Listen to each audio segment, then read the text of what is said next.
It is perhaps the most tumultuous year in the history of Run Wild Missoula, the group behind the Missoula Marathon. Not only has the pandemic shut down traditional events, but the hands-on and spiritual leader of the running community, Tony Banovich, died unexpectedly.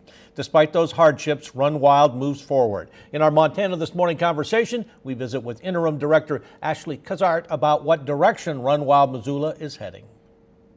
You've got some big shoes to fill. Obviously, Tony was much beloved and an icon here. How has that adjustment been for you?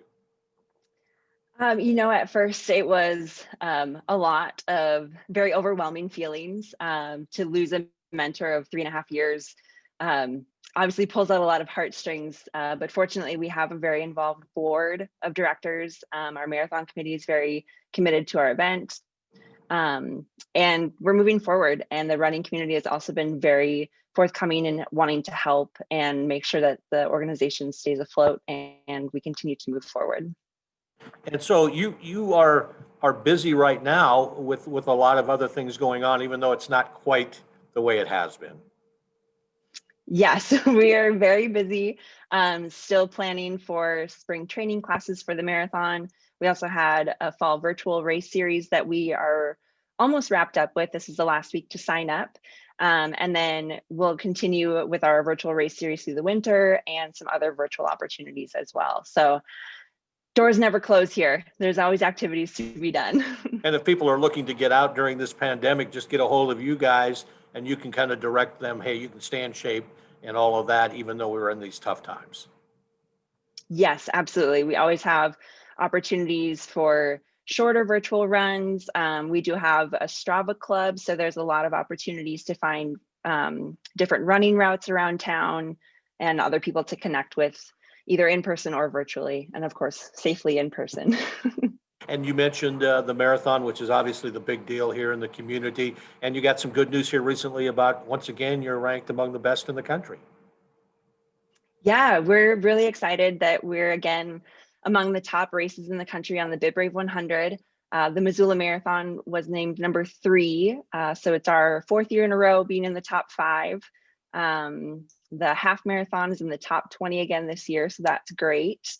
And the race weekend as a whole was named one of the top 5 best racecation destinations. So beautiful big sky country, making top of the list is great. Well, that's just fantastic, and it's not hard to understand why it's so widely or popular as far as people coming here. That is for sure. So what's the running community like right now under these conditions? We're actually early in the pandemic, we were seeing a ton of new runners out on the trails here, whether it was the Kim Williams, down the Bitterroot Branch, up on Jumbo and all of that kind of stuff. So fortunately, our running community is thriving. We have a lot of new runners. Our core group here at Run Wild Missoula is still going strong. So if anything, the pandemic has kind of added a little boost of a running fever here in Missoula, which is great. That's fantastic. And I guess the final thing is, will there be a marathon in 2021? Too early to tell? It is a little early, but we are planning for an in-person event at the end of June, with some stipulations, of course, that, if the pandemic continues in a negative direction, we will switch to virtual, but our hope and plan is to be in person at the end of June here in Missoula. All right. Well, good luck to you with Run Wild Missoula and the Missoula Marathon. Ashley, we really appreciate you being with us on Montana This Morning. Thank you so much. Check out the Run Wild Missoula website for all of their events.